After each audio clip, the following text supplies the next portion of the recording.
as things grow, they need to become more complex, but they don't need to become more complicated.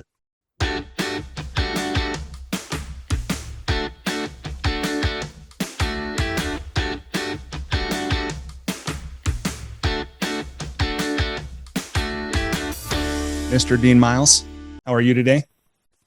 Fantastic, Mr. Brilliant Miller. I think the official wardrobe of this show has to be black because you look amazing. Well, thank you, Dean. Good to see you again. Welcome back to what you've given us a great name for, the Coaches Commonplace Book. Yeah, I'm very excited about that. I've gotten some good feedback from the Commonplace number 2. I watched it myself. You know, I hear actors and actresses say that they don't watch their own movies. I had that opposite effect. I think merely seconds after you published it, I'm watching it. I was laughing. I'm like, we're hilarious. Well, right on. You know, they say, Kurt Vonnegut said, write for just one person. And he didn't specify who which one person was. Well, maybe it was himself or ourselves. And if it's even just you, right? And I love Tim Ferriss's philosophy of like solve your own problem, scratch your own itch. Yes. If you have that issue, probably other people do too. But really for me, this conversation, although I'm really interested, it's not an although, I'm really interested in a world where coaching is a realistic possibility for everyone. And that's what the School for Good Living is all about. And that's what this conversation is about. And hopefully we can reach and serve coaches and leaders, facilitators, people in the healing arts, the leading arts with the things that we're learning and practicing in our own lives, in our own work. Yeah, it's so good, Brilliant. I mean, just you saying that, maybe one of these episodes we'll have to kind of go back and talk about what was the coaching moment that changed your life? Like, who was your coach? How did you find them? Why did you look for them? How did you decide upon them? And then what was the overall impact? Because I have 2 specific stories. I mean, I wouldn't be here today if it weren't for 2 specific coaches. Yeah, absolutely. And that's true for me as well. There's probably more than 2 for me, but this idea that we all get lost and we all get stuck and we can all use so good at some points. And both we are sometimes the receiver of those things and we can be the giver of those things. So I love that idea. Let's do that on a future conversation. Yeah, deal. Okay, cool. Well, today let's start with the recognition that human beings are infovores. And just as we're not in every moment, but just as we're consuming food and other substances, we're consuming information, ideas, and content constantly. I've got a few things as I prepared for this conversation to share that I've been learning, studying, reading, using for enjoyment, or games that I've been playing. But I also would love to hear about you, Dean. So what have you been watching? What's been capturing your attention? Where have you been spending your precious focus recently? Yeah, one, just in preparation, I became really mindful of what's my morning routine. So usually I have one eye that's open and one that's attempting to open, right? That's not really happy with the entire situation. And I tend to just do a quick glance at just the recommended Google articles. Uh-huh. So all the things that I Google, it's getting smarter and it feeds me certain things that I find entertaining. I go to CNN, I go to NPR, I go to Wall Street. These are just apps on my phone. And I'm just looking at headlines. It's kind of gives me a feel of what have I missed now that we're in the 24-hour news cycle. Sometimes that's a good thing and sometimes it's a bad thing, right? Because you just don't know what you've missed and how that's gonna mess with your day. But this week, what I've been doing, I went back and have rereading Maverick. I don't know if you're familiar with this book by Ricardo Semler. Yeah, is he Brazilian? Brazilian, fascinating story. On the Tim Ferriss podcast years ago. Took over the family business it was revolutionary then. It's still revolutionary today, where everyone picks their own title. Everyone picks their own salary. You come to work when you come to work and you leave when you leave. I mean, it's like an assembly line. They made water pumps and whatnot, electrical pumps. And it was just high trust in people You knew what we need to accomplish. And just kind of, in my words, allowed for street justice, that if someone picked a ridiculous amount of money as their salary, the rest of the group would be like, what are you doing? That's absurd. You don't add that much value. You're going to ruin the good thing for all of us. Stop it and fix it. So I read this a long time ago. So just rereading that was really interesting. And then I'm just now realizing some of these books don't show up. Like this one, for instance. So this one, Invisible Man. Yeah, Spiral Dynamics in Action by Professor Don Beck. Are you familiar with this book, Brilliant? No, so I know this is a term. Isn't this what Ken Wilber? You know Ken Wilber? I'm looking to see if his name is on this book. maybe I'm thinking of something different, but keep going. Yeah. So the idea of this, I took up a note here somewhere, but it's called Humanity's Master Code. And they're just able to take all of human history and put it in these different stages and how we're going up this spiral. I mean, so it starts off with you're an individual, your own safety, your own survival, need water, need fire, need food. And then you go from this individual to a tribe kind of a concept, to religion starts coming into play. Magic comes into play. So because there was a full moon and all of the cows died, it was clearly that we've upset some god somewhere. And then we keep going up these higher and higher knowledges. But what they started to realize is that in moments of like PTSD type moments, so your loved one was on an airplane, this is morbid, but the crashes, even though you may be at a high knowledge space within this human code, within this dynamic, you will revert all the way back to what they call the beige color of just survival instinct. So for you to remember passwords, for you to be able to get on a plane, to get to where you need to go to for the press releases, you're just unable to do that. So it is more dynamic of how we go up and down this complexity knowledge base. Really, really, really fascinating. Interesting. And then sorry, just curious. I want to jump in. How did this book make its way to you? How did you find it? What? A client mentioned it to me of just how he is noticing within his different, it's a really large organization. They're about $7 billion company. And he finds within each department, each group has its own tribal customary where they are in this dynamic. From strong in religion to strong in science to strong in magic. And so just kind of realizing what's the culture within each of these teams or departments, and then how to communicate appropriately to what their driver is. I'd never heard of it, and so started reading it. It's really fascinating. Interesting. And then last, this is what's coming up next week. It's What the Heck is EOS? So it's the Entrepreneurial Operating System. Yes. And so if you're a coach and you haven't read this book, you need to read the book. Now I'm familiar with it, but I just haven't read it. Yeah. Man, it's a hot topic. It has been for probably a decade. You're smiling. What do you like about it? I'm familiar with Gene's work a bit just because of my involvement in EO, the Entrepreneurial Organization. And he's also the author of Traction. And something that I know,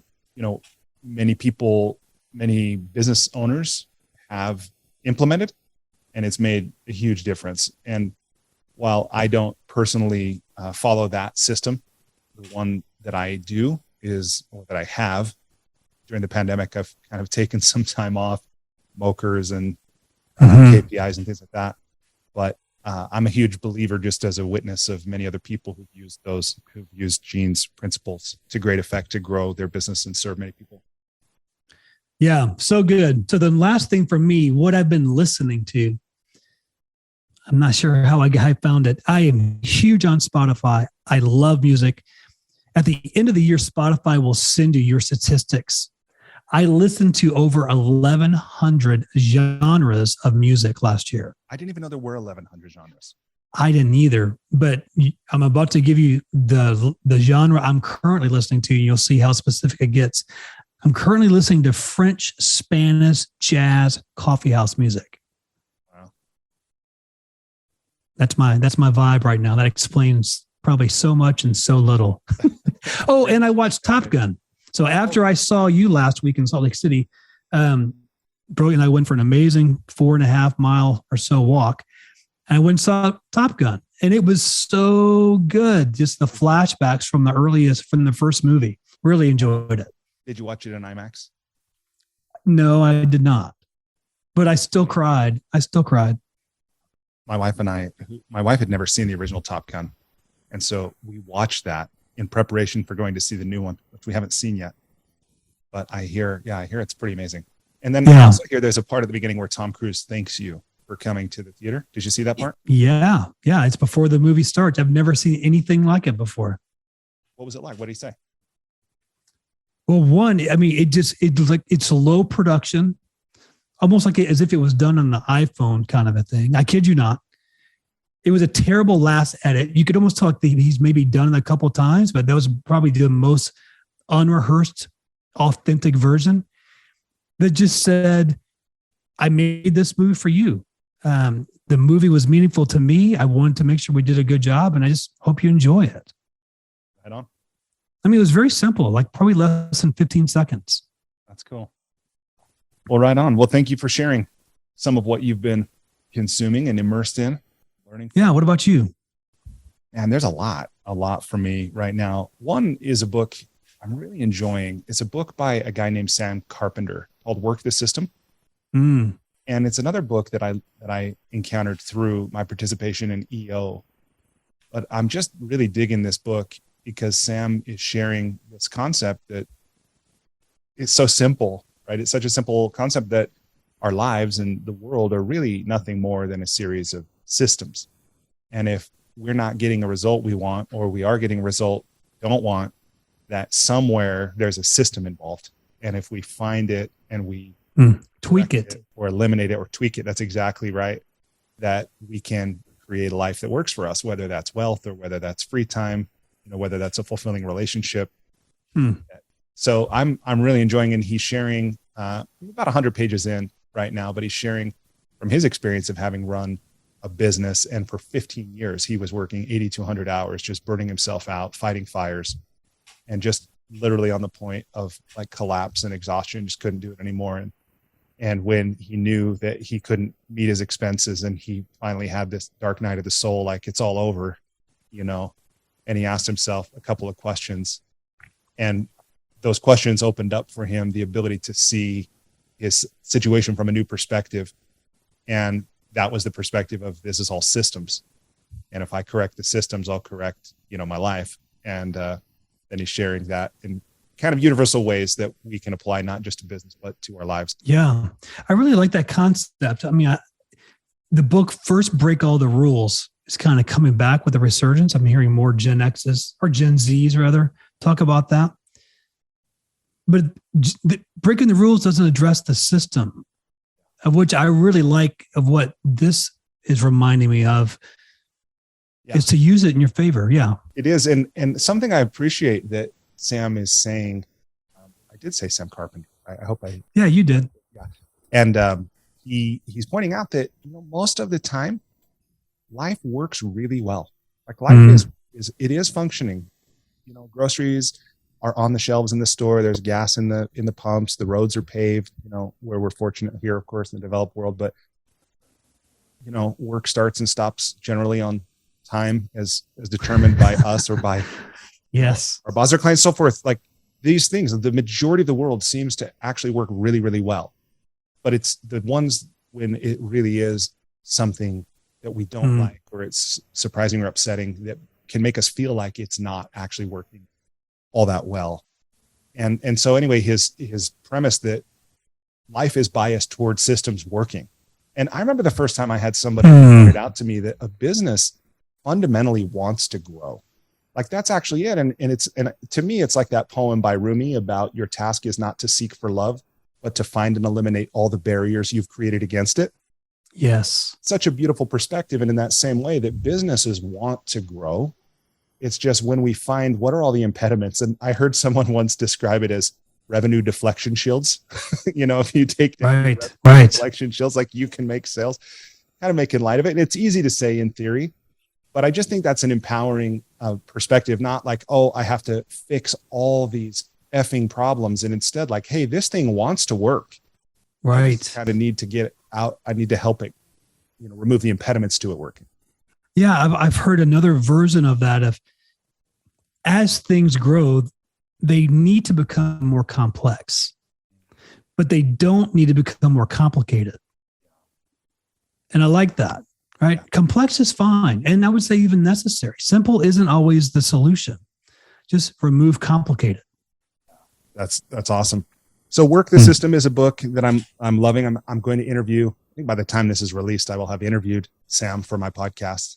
So Very cool. He's agreed to be a guest on the show. Something else I'm reading for the second time, and I don't typically read books multiple times, but this is a book that I read probably about a decade ago, and it changed my life. So I'm reading it again as a book called The Artist's Way by Julia Cameron. You know this book?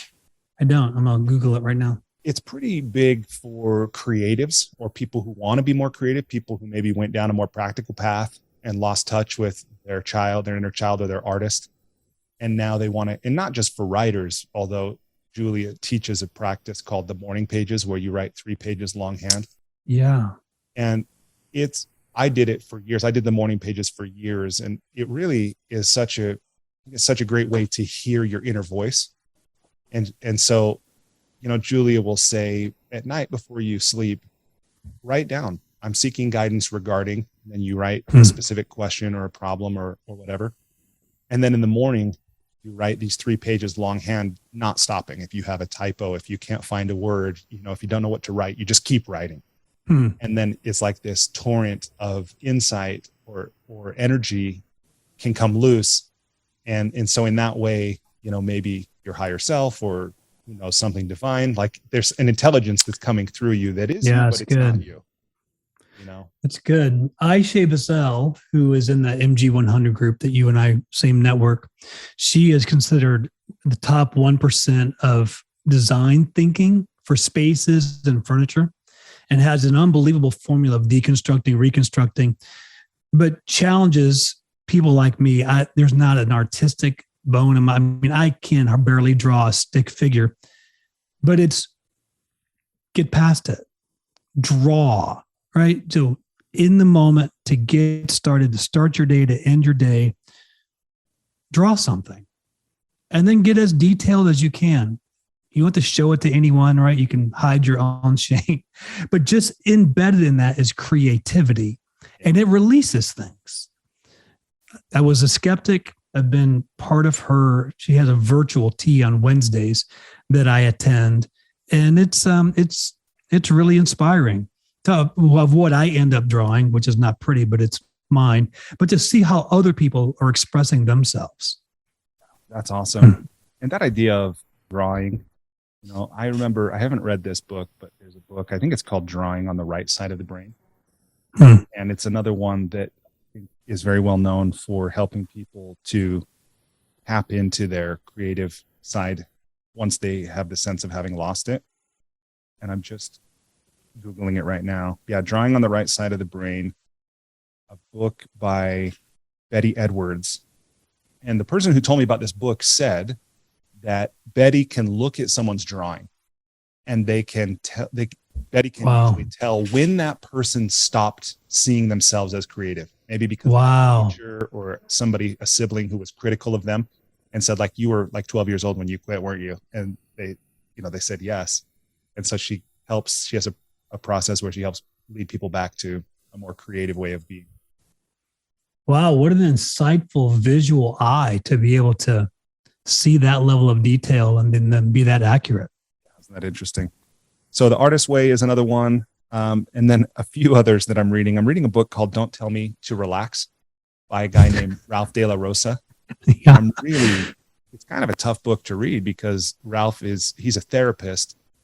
He's sharing some of the trauma he's experienced, but he's doing it in a way that helps us to see, A, we all have trauma, and B, we can work through it, overcome it, even leverage it to live a life of, happiness and meaning. But that's one that I'm really appreciating, and he's got a unique view.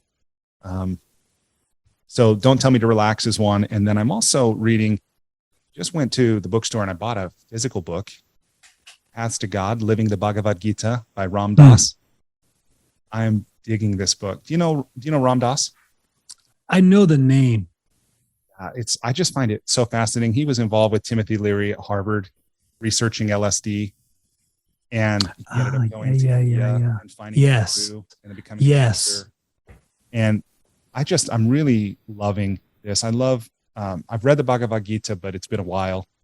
And his view of teaching this, basically a heart-centered approach to living, I'm really, really enjoying. And he passed just a few years ago, but he's somebody that, I didn't ever meet, I didn't ever learn from personally, but I've been intrigued by. He wrote, of course, the famous book, Be Here Now. Mm-hmm. So brilliant. I have a question. So if someone's been listening to this point and we started it with an info diet and someone's a coach, if this is your diet, this is eating all day. So I'm not saying that's a bad thing, but how have you grown in your info diet? So what would you consider fast food of this information? What are you eating now, and how is this healthier? How have you transitioned over time? Yeah, in a lot of ways, I think I haven't changed at all from the time I was a kid. And I used to play a game with myself when I had my picture books and my storybooks. I'd lay them all out on the floor in my bedroom. And that was kind of, sometimes kids play the floor as lava. That was like, I'm trapped. And the only way I could get out is if I could read a path out. And every time I'd read a book, I'd clear a stepping stone.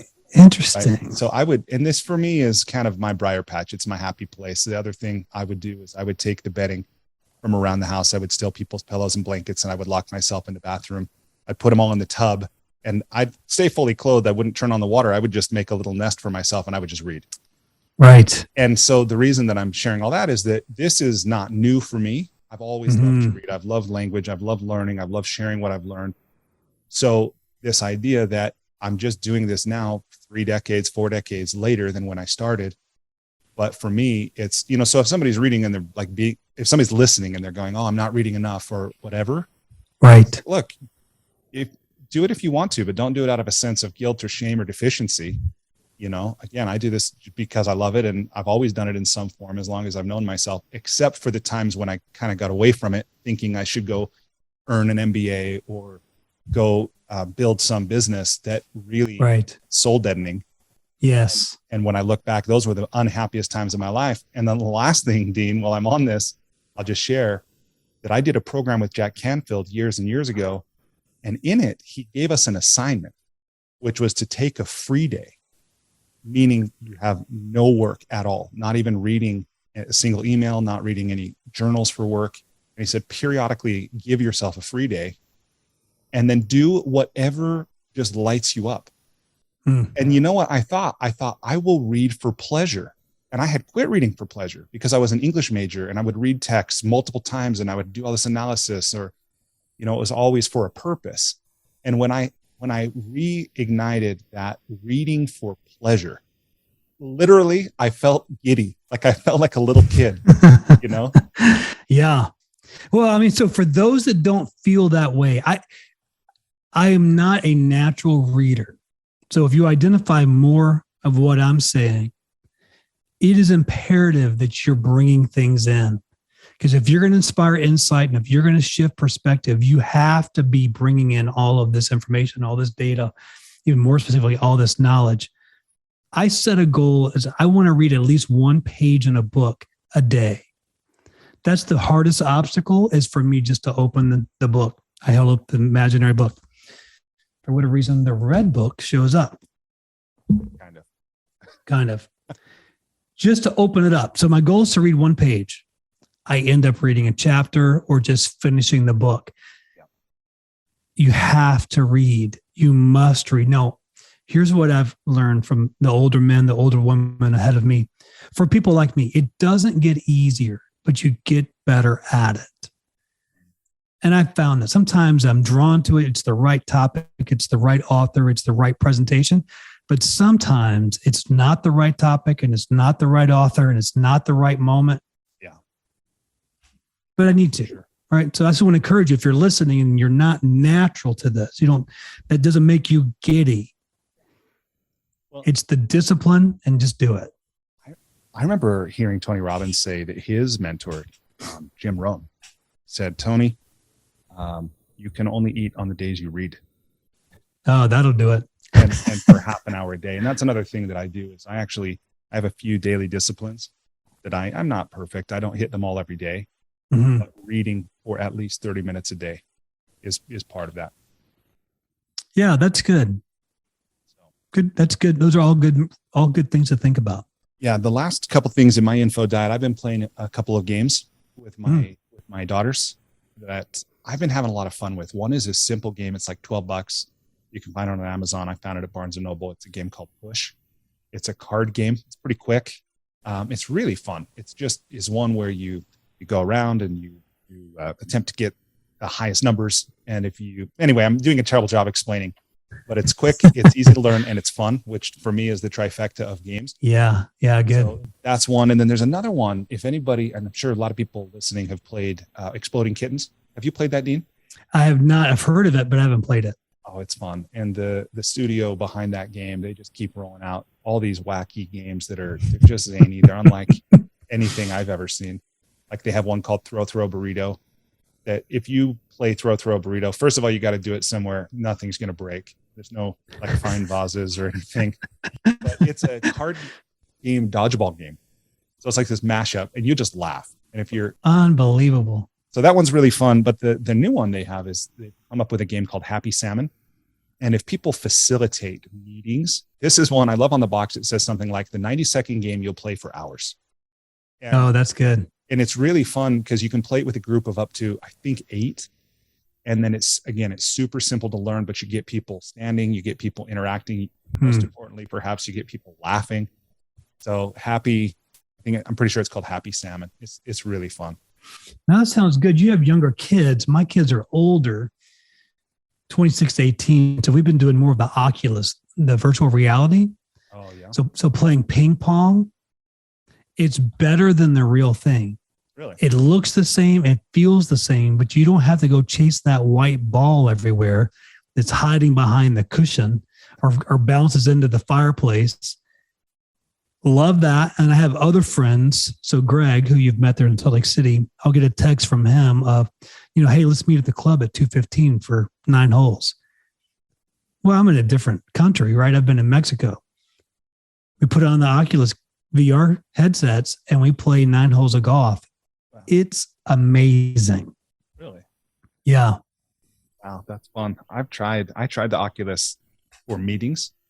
Yes. I got so zoomed out. I tried the Horizon workspaces. Yes. Yeah. So Greg and I have done that on occasion. It's going to get better.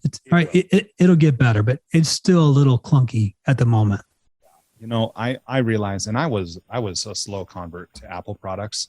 Mm-hmm. I'm a fan now, and welcome, by the way. Welcome to the family. Yeah, thank you. When Apple releases its headset, which I understand is expected in 2024, but that's right. Right, stuff leaking about it now. That'll be a game changer. Yeah, I agree. So in the meantime, I'm doing very important things like golf and ping pong. Yes. Hey, that's how it always starts, man. Like humanity advances through a war and play. I'm convinced. You're not hurting anybody. So keep going, man. You're playing for all of us. Yes, you're welcome. I'm looking for my Nobel Award. Okay. Well, cool. Well, let's switch now to an exploration of, I want a name for this segment. What do we call this? It's not the magazine game. It's the editorial effort or something, right? But the idea is we look at a magazine, we look at the cover, we find something that's interesting to us that we think our listeners would benefit from. And then we as coaches see what we would say if we were tasked with writing that article, or what we would say to a client that wanted to know our take on this topic. And then we'd read the article and then we'd say what they said and how smart what they said was, or what we missed, or how wrong they are. Not likely. These are pretty smart people. But the magazine that I chose for this month, and I think I'm just going to subscribe. I've never subscribed to this magazine, but I chose Men's Health. And there's on the cover of Men's Health, this is what edition is this? This is the May-June edition. Are you mentally fit? 31 ways to power up your brain. That was the question. I'm like, 31? I could take one right now. Just give me one. Yes. But I think you the read this power up. I did. Before you even read it, what ideas did you have? If you were the one that was given this assignment, what would you say about powering up your brain? It reminded me of a book that I read in 1998. I forgot the author, but it's Michael Gelb, Gelb. And the book is How to Think Like Leonardo da Vinci. And he talks about these 7 steps to genius. I didn't even attempt to come up with 31, but I was reminded of these 7. And this book really was part of my story of even getting into coaching. I didn't know that then, but as I reflect back and look at the dots that I connected, the author, Michael, his theory is that we de-genius ourselves. That if Leonardo was characterized by looking at any one thing with the minimum of 8 perspectives, what I hear myself say is, well, here's how I see it. Well, that's just one. Yeah. But there's an infinite number of perspectives. So 7 steps, I would say, to even return yourself to genius, to kind of power up your brain. One is to be curious. Be curious. So Leonardo, he wanted to know truth, he wanted to know beauty, and he wanted to know goodness. So those that have researched him and have scoured through his notebooks, of which are accessible, I think Bill Gates actually purchased them and digitized them, and they're now available for everyone. Pretty cool. So you have a thought? I was just going to share. Did you Yes. read Leonardo Da Vinci's Biography by Isaacson? I have not. No. It was amazing. He said in that book, Isaacson said that more of Da Vinci's writings survive, even though they're like 500 years old, than Steve Jobs' emails, which is amazing because they were all digital and they basically have not been preserved. But how remarkable is that? Yes, that is. That causes you to pause and ponder. And Isaacson had an interesting perspective on that because he wrote not only Leonardo da Vinci's biography, but also Steve Jobs. So he was in a unique position to say that. Oh, interesting. Yeah. That's really interesting. Well, and we're able actually to see what we're able to see because in one sense, you would say his notebook was his commonplace book. And that's some of just those that have been interested in it is that there was no particular order to his notebook. He would have water erosion next to how hair follicles grow, next to a joke that he heard, right? All on the same page. It was just a place to capture his curiosity. The second thing, so these are 7 steps. First one is be curious. Second one is to test things. So to test knowledge through experience. Now, I didn't know this, but it was said that he would sign his name, Disciple of Experience. Wow. Have you ever heard that before? I haven't heard that. I didn't remember that from the book. I just kind of went and looked at someone's cliff notes and that was in there. Again, that was back in 98 that I read it. The third thing is, sorry to jump in. I'm curious because I realize he wrote in Italian, right? Yes. What the words in Italian would have meant. That's a straight translation. That's interesting, but right. Maybe somebody listening will let us know. Yeah. I'll have to either you can do that now but yeah, I am curious of how that read. But yeah, disciple of experience. So as I tell you, one of my core values is adventure. I mean, I would say I'm a disciple of adventure. So then senses. So it was important for Leonardo to continual refinement of the senses, especially sight, as that was the means to clarify experience. So mindful contemplation of beauty is the secret to enjoying one's life. So be curious, test things through experience, heighten your senses, specifically sight. The fourth one is develop this balance between science, art, logic, and imagination. So it gives you a more complete view.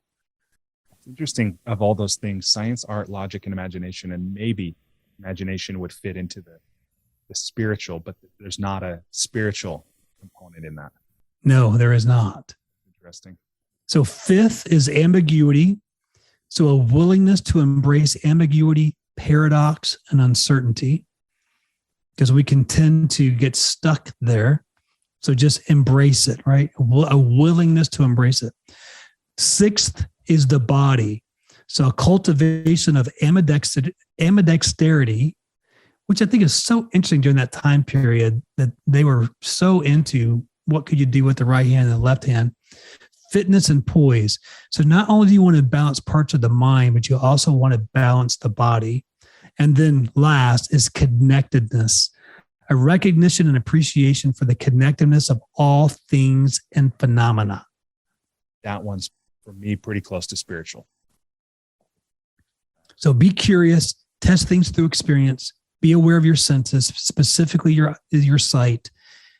Have a balance between science, art, logic, and imagination. Embrace ambiguity, balance the body, and then recognize and appreciate that everything's connected. Right on. That sounds like a pretty good way to live. It's a life credo worth. Yeah. Disciple of experience. I love it. Well, thank you for breaking that down. You know, as I looked at this 31 ways to power up your brain, that's a lot. And honestly, I just thought there's a few things that you could get into about specific technologies or, specific chemicals, or supplements or whatever. But by and large, we know what I would call the macronutrients of well-being and mental fitness, of things like sleep, things like mindfulness, things like time in nature, things like solitude that can go a long ways toward that. And then even simpler things, probably like drinking water. There's plenty of research about how our cognitive function declines when we're dehydrated. And there's a book I own. I haven't read it, but I think the title is "You're Not Sick, You're Thirsty." And it's this doctor who's written, there's all these different symptoms that people manifest that are actually what's at the root of all of them is being thirsty. Like, that's amazing. So water, exercise, breathing, music. So these things that they're probably not complicated, but sometimes we either don't build them into our lives, or even if we do, things get so busy or the chaos kind of seems to take over. And we do it more as intervention as opposed to prevention. Yeah, that's such a great way to say it.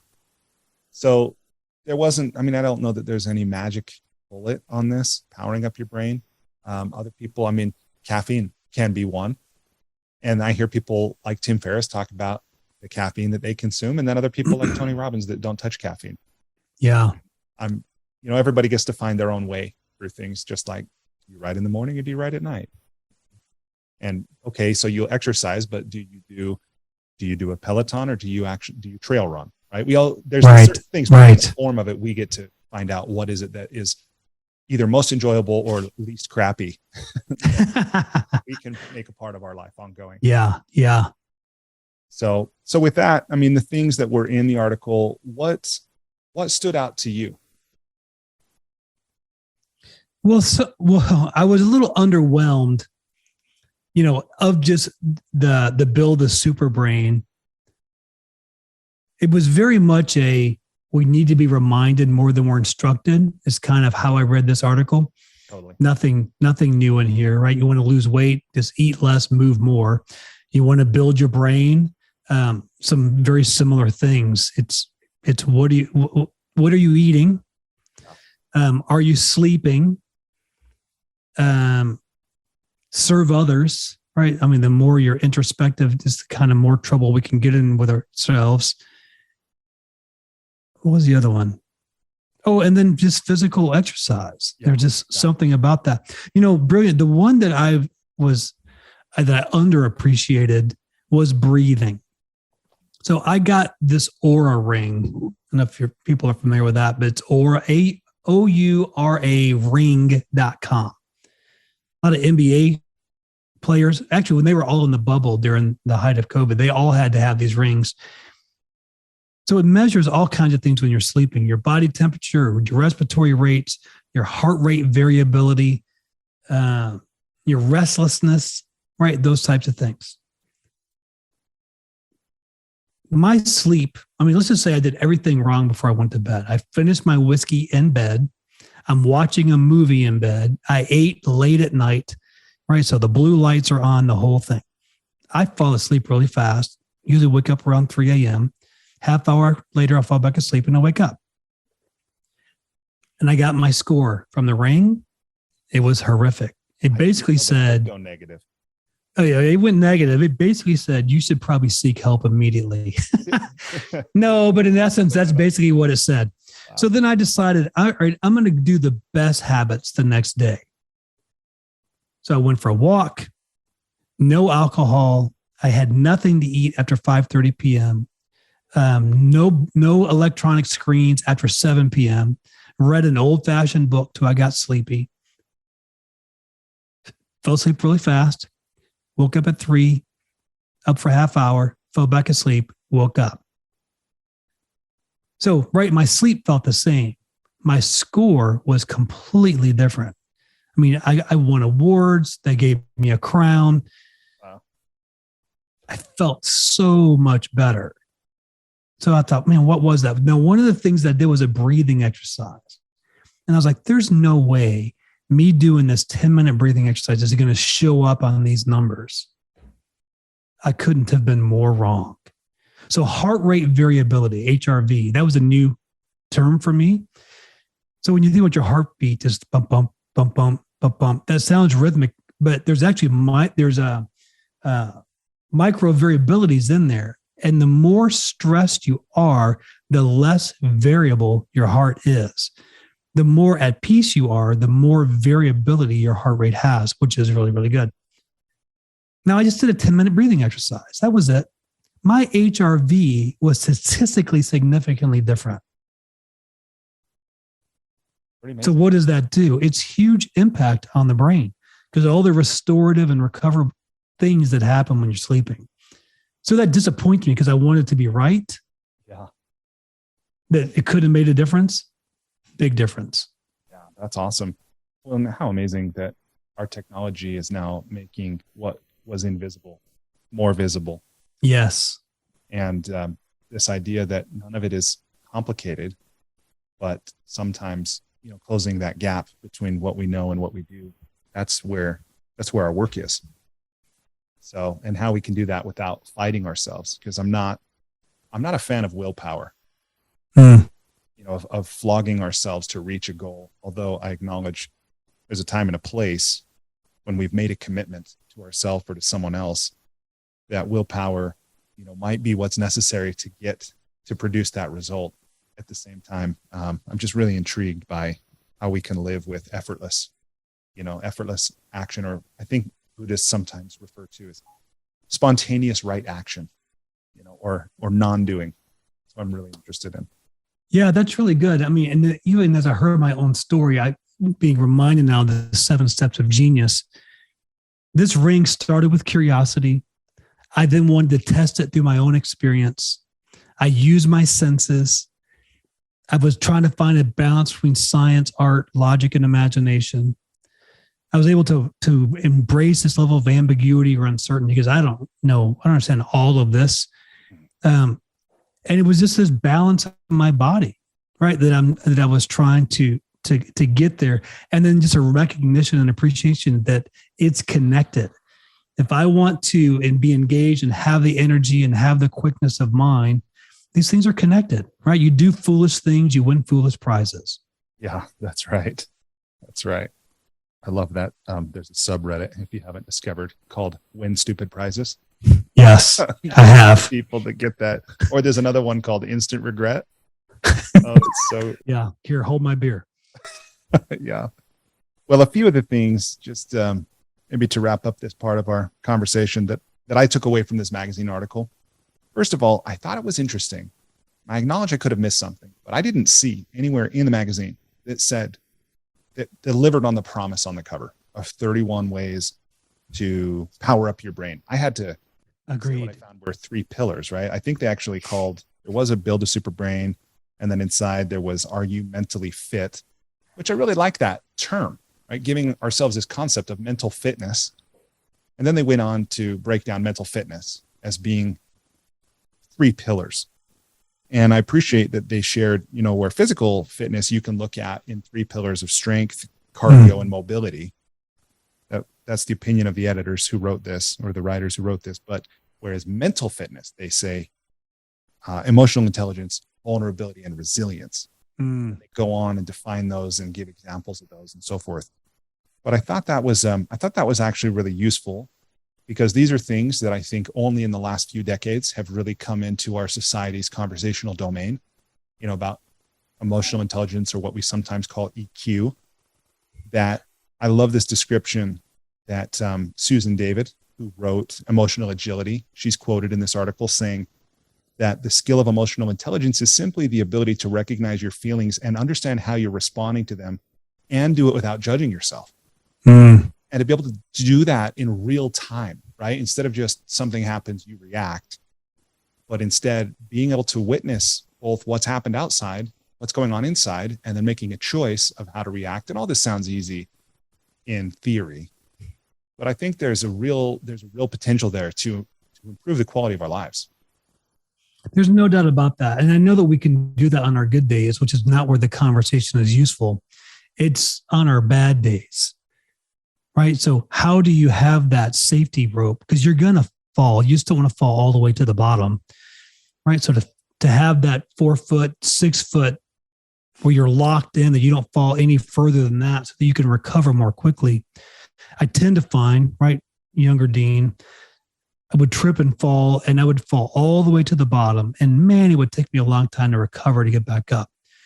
The goal now is don't fall further than necessary. And how quickly can you make that a V and recover and actually be stronger than the original fall? Yeah. So it's possible, but the goal can't be to not fall. It's just don't fall further than necessary. Yeah. And I know I'm quoting Tim Ferriss a lot in this conversation, but I love something that he likes to say, and he's quoting a Greek poet, Archilochus. He says, "We don't rise to the level of our expectations. We fall to the level of our training." Oh, that's good. And so this idea, how do we do it even on our bad days, is that we practice it to where it does become our baseline and our automatic, so that we are able to recover. Right. And I think there's something so good, valuable in that. And that probably leads right into the next one. Well, the next one for them is vulnerability.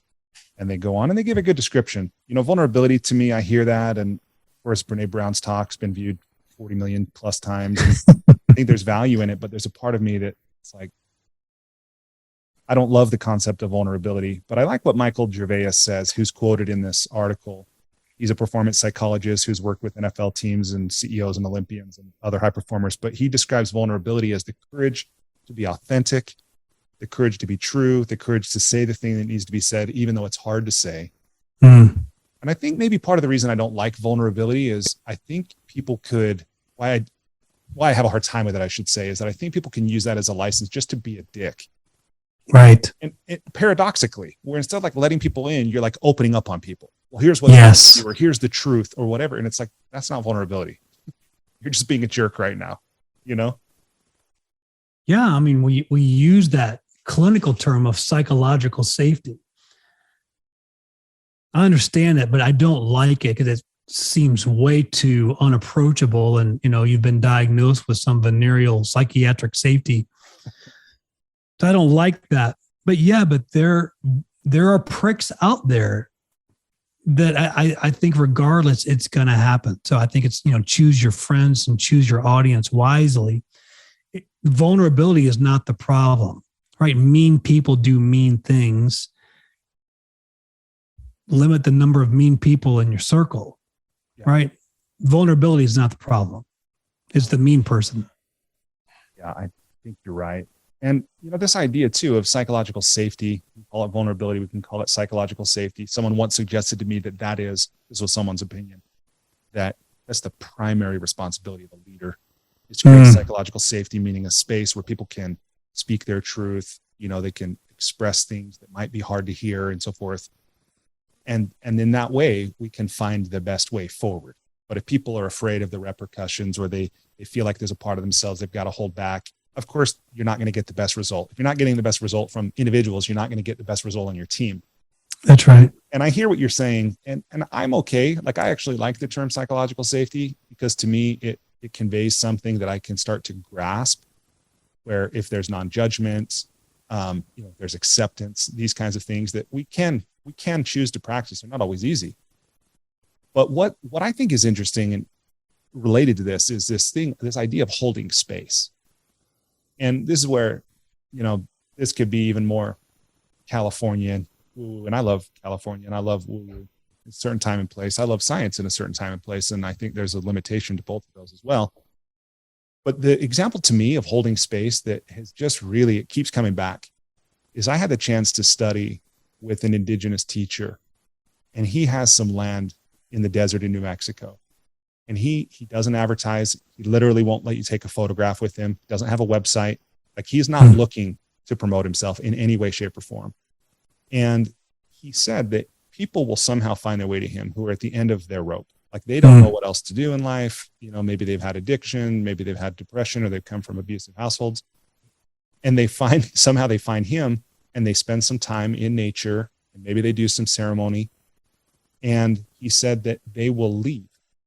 They will often leave with a renewed sense of hope and possibility.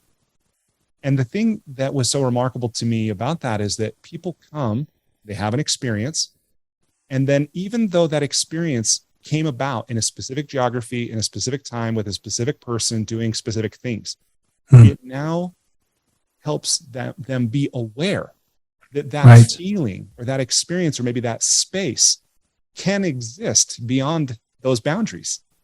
And I just think So that's powerful. so powerful. And that each of us has the ability to be space holders, not just for other people, but for things that we are committed to, whether it's, again, sustainability, workability, justice, even, things like beauty, creation, things that are more philosophical, Right. conceptual. Each of us can be a space holder. Yeah, well, it's absolutely necessary to be the visible manifestation that is possible. Because those that violate psychological safety don't have enough or their low EQ or such low self-awareness that they can't even begin to even understand the word psychological safety. It just sounds, even that sounds unemotional. I mean, the term is as cold as they are. That's what I don't like about it. I'd like to, now for those of us that are higher EQ, that's what we're looking for. But to be able to identify, for someone to be able to identify themselves as having the disease, I don't think the term is something that they open up and embrace. And yes, I am that. I cause this low psychological safety. Yeah, I think you're right. Well, and then maybe that's the perfect, segue to the last part of this, of what the article writes about here, which is resilience. And I do like the description that is given here for resilience, where it's described is about adjusting and adapting to a challenging environment, either internal or external. This is also Gervais, the gentleman that gave us the definition of vulnerability. But he says it's about moving forward toward the mission as opposed to being set back. It's using internal skills when something is pushing us off balance. And I like thinking of resilience that way. I'm not a fan of balance per se. It's a great concept, and I think there's a time and a place to strive for it, but the universe is in constant dynamic motion. To think, right, if you imagine yourself on a teeter-totter and you were balanced, like, there's no fun in that. No. But resilience, about being able to come back when we fall or we fail or whatever. I think there's tremendous power in having that as a concept, but also striving for it in real life. Yeah, just even knowing that it's possible. Yeah, absolutely. Okay, well, maybe that's enough on the magazine. Yeah, I like it. I mean, it was, I like this. For me, I liked, it took me back to 1998 to a book that was just so instrumental that I'd forgotten about. Right on. Well, good. Well, let's just shift to the last part of our conversation. Perfect. So, exploring two things. One is something that can help us be better coaches. And then one is, what's something that as coaches or as thought leaders that can help us earn recognition and money? Yeah. So my thought about being a good coach is make it as easy as possible to get paid. And I find just in the business of coaching, we spend so much time learning the skill of coaching, so much time trying to find that client. And then when it's time for them to pay us, we're almost as awkward as that 12-year-old or 13-year-old boy or girl that's babysitting for the first time, that doesn't know how much they want to be paid or even how to pay them, right? Don't be the 12-year-old version of yourself as you're growing a coaching business. Know what the price is and make it so easy for them to pay you. I like that. And not just the pricing, right? But how does it work? Is it a package? Right. Is your session in person or virtual? And if it's virtual, what's the technology? And are they 45 minutes or an hour? Like all these things that at a high level, we can say we want to coach, but then the practical realities of here's how it's going to happen. You're going to call me, or I'm going to call you, and we're going to do it by Zoom or whatever. It's going to happen on 2-week intervals or once a month or, but a lot of that, if we haven't thought of that, that's going to make it really hard for us to deliver value, and it's going to make it hard for us to get paid. Yeah. I mean, it's so obvious whenever someone brings it up, but to have someone, quote, audit your system, it's embarrassing, right? It's a little bit of that Undercover Boss TV show that was so popular years ago, where in your mind, you're thinking that makes so much sense. And then you have someone walk through your system and it could not be more confusing. Yeah, absolutely. There's a different perspective when it comes from outside us, I think.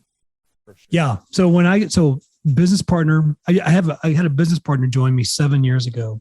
And that was one of the first things that he brought was there will not be a coaching firm for which it will be easier to send money than us. I mean, so just basically with the button that says pay here. So do you ever get paid in crypto?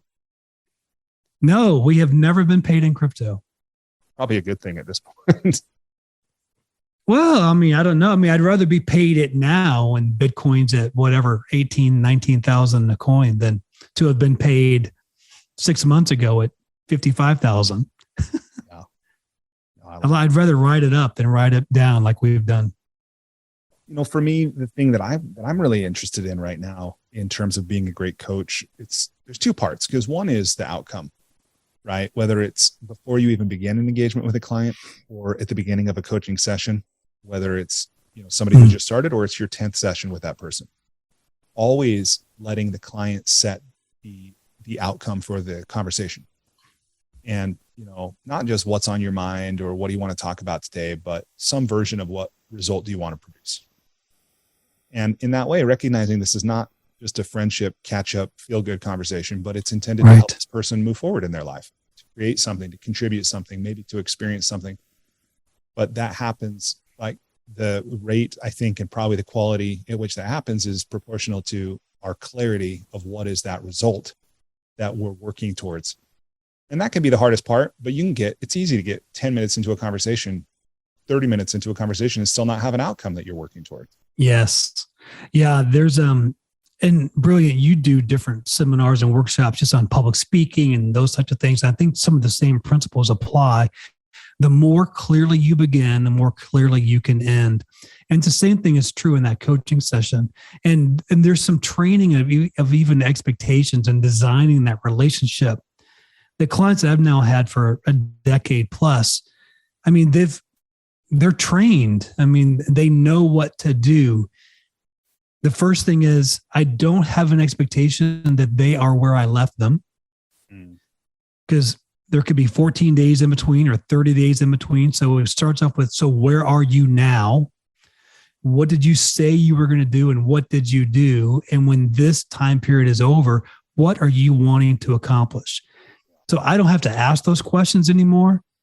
We sit down and that's what they say. All right.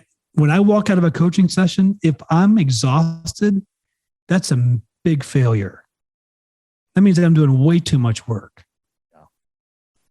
I'm with you. And what you just touched on is exactly the other thing I was going to say that I believe is a skill that can help us be a great coach. And it's one that we can deliberately ensure as a part of our coaching sessions, which is to ask for a commitment. To ask, and it's not even a commitment to us, but it's to invite the client to make a commitment of some kind that ultimately is toward themselves, that is going to help them move closer to or even produce the result that they've said they wanted. And part of that art is not just allowing the client to say whatever's expedient, whatever's convenient or sounds good, right? And detecting if this is a commitment that they're doing reluctantly, which is not always easy, right? But if they pause, if they hesitate, if there's a certain tone in their voice, I'm saying something like, I'm sensing that maybe that's not a commitment you really want to make right now. Is there another commitment that would work better for you? Or tell me about that hesitation that I heard, or something. But yeah, it's so good. That structure, because that's what, we resist, but we crave, is structure, is transparency, is accountability, is integrity. And that's one of the values, that's part of the value we can provide as a coach, that if a client could do on their own, they probably wouldn't have hired us. That's exactly right. And I think the consistency of the question, particularly if you have more than one coaching session with them over a time period, I ask the same 3 questions at the end of every coaching session. What's become more clear? What have you been reminded of? What commitment do you want to make? So there's no surprises. They know as we're talking those 60 minutes or those 90 minutes or those 15 minutes, they need to be thinking along the way, how am I going to answer these coaches' questions? Because they're coming, and we will not leave the room until they're satisfactory. Right on. Awesome. I love it. So what became more clear?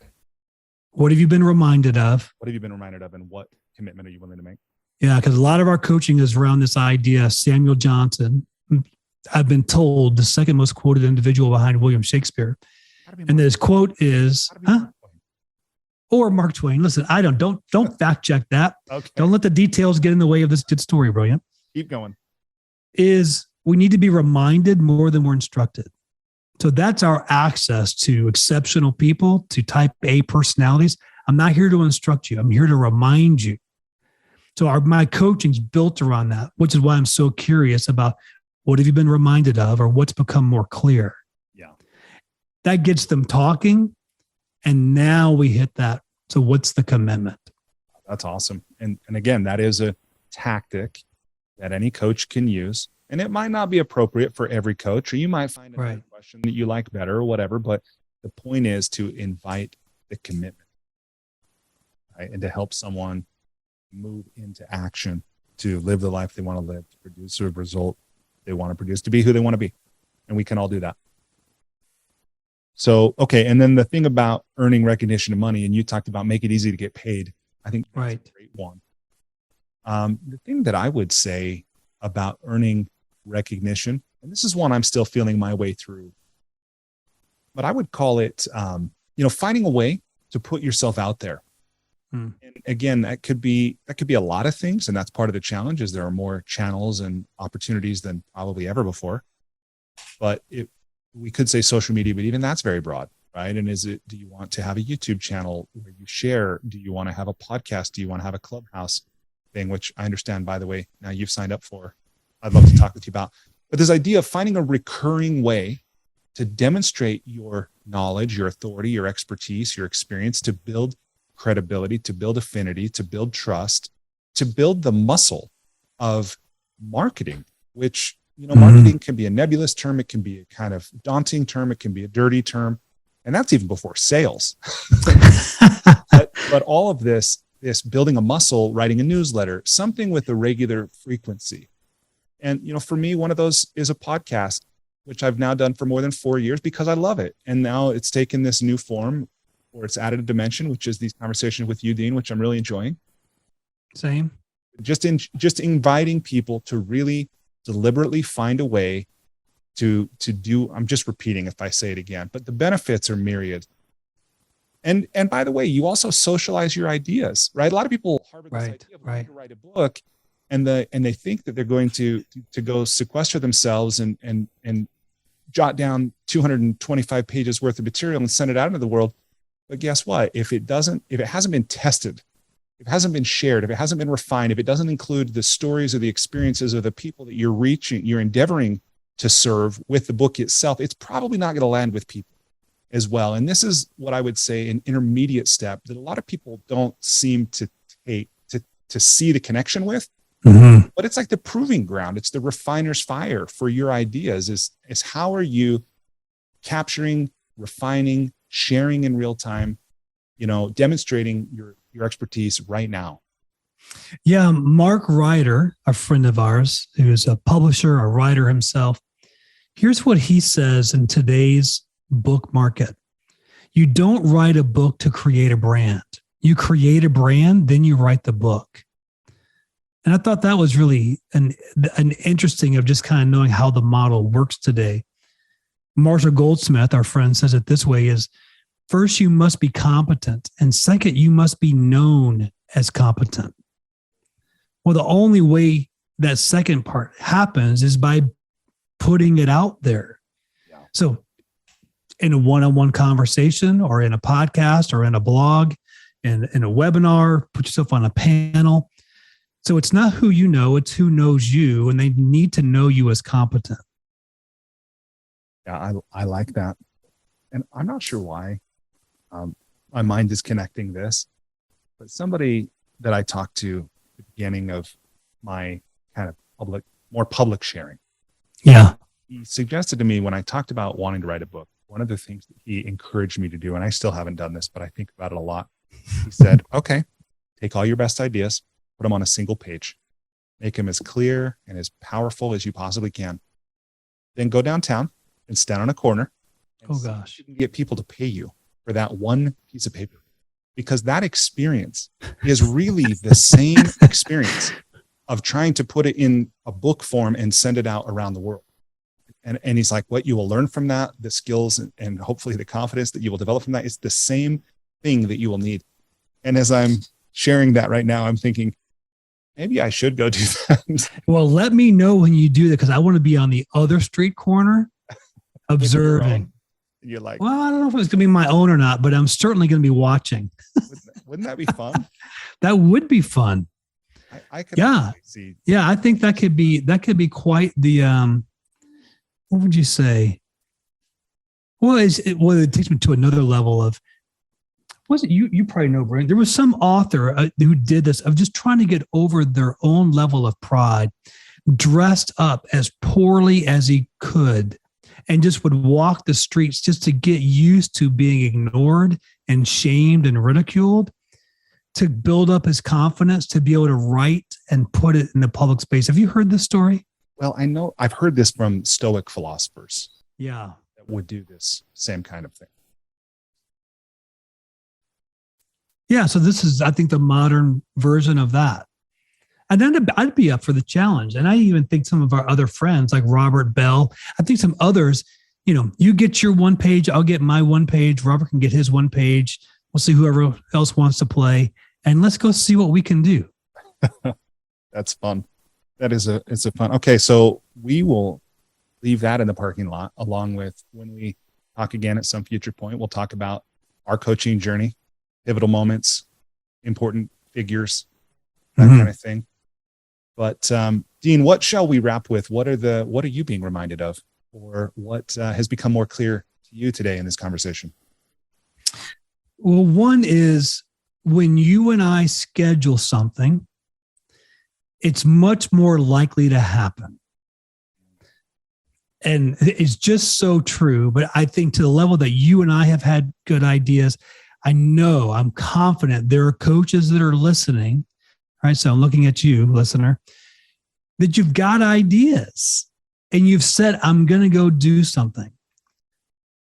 Find that buddy, find that friend, find that confidant, find that encourager, and schedule it. If you'll put it on your calendar, it's much more likely to happen. That's what I'm reminded of. Because I wasn't sure if you were going to call me today, Brilliant, but I knew that we had talked about it and put it on the calendar.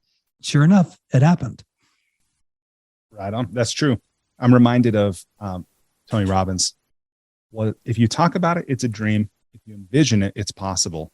But if you schedule it, it's real. Yeah. Here. So true. That's awesome. For me, what I'm reminded of is how life, like all of life, is a process.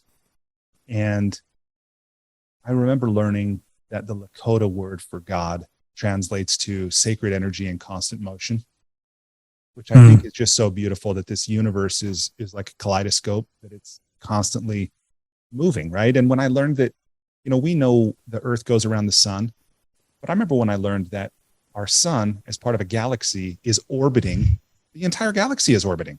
Yeah.